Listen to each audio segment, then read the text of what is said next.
Hello po sa inyong lahat mga ka-crypto. Ako po si Pinoy Crypto Trader at sa video na ito ay atin pong pag-uusapan ang tungkol dito kay Shiba Inu. Kung saan ang sabi rito ay meron daw pong isang market analyst ang naglabas ng kanyang prediction dito kay Shiba Inu kung saan ay makakaranas daw po ito ng times 2 na gain. At ang dahilan po rito ay dahil sa ipit na raw po ang coil pattern nitong si Shiba Inu na kanyang nakita sa kanyang chart. Kaya ayan, bago po tayo magpatuloy ay nais ko lamang po munang bigyang linaw ang aking disclaimer kung saan ang nilalaman po ng video na ito ay hindi po ito isang financial advice. For education and information purposes lamang po ang layunin nito. Maliban po dito ay nais ko na rin pong magbigay babala na wala pong kahit anumang group chat ang Pinoy Crypto Trader.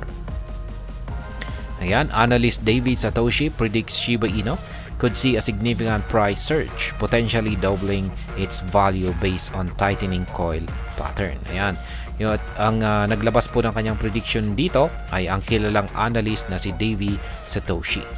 Ayan, kung saan ay nakikita raw po niya na itong si Shiba Inu ay makakaranas ng isang matinding pag-angat sa kanyang presyo or times 2 na gain sa hinaharap. Kung saan ay magdodoble po yung kanyang presyo. At yung kanyang dahilan rito ay meron daw po kasi siyang basehan rito na isang tightening coil pattern. According to him, this pattern indicates that SHIB is gearing up for an explosive breakout, possibly doubling its current value. Ayan, ayon po kay Ginoong David Satoshi ay yung pattern na ito, yung tinatawag niyang tightening coil pattern, ay nagkakanda na raw po itong si Shiba Inu para ito ay makaranas ng isang matinding pagsabog.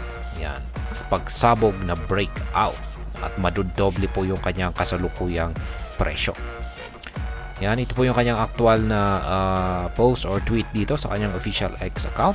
Kung saan check na lamang po natin ang kanyang official X account dito. Ayan, the coil is tightening even more for SHIB. Ayan, ito po yung nakikita po natin yung coil pattern niya dito at na mapapansin natin na naiipit na raw itong si Shiba Inu at wala na po siyang ibang choice kundi ang makaranas ng isang breakout, bullish breakout.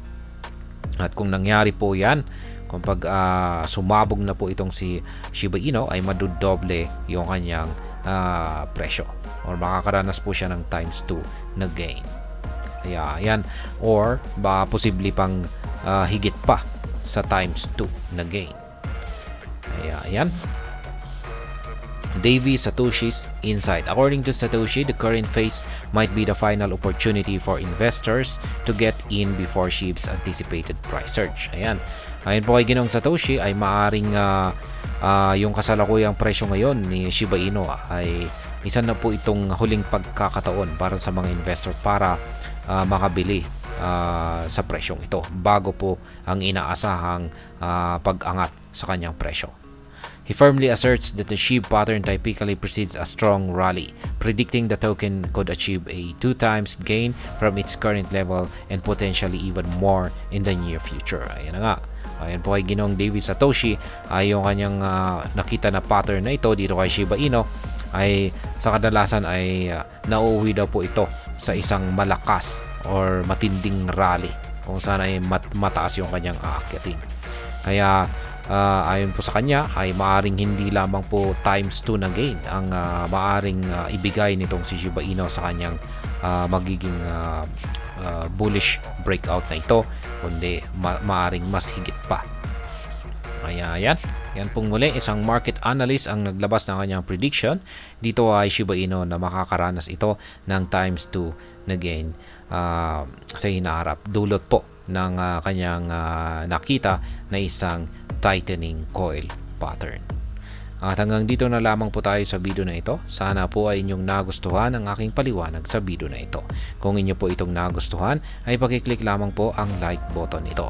Para naman po sa mga bago lamang dito, kayo po ay aking inaanyayahan para mag-subscribe.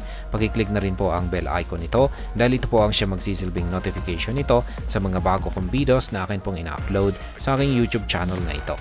Marami pong salamat sa panonood. Ingat po tayo lagi at God bless po sa ating lahat.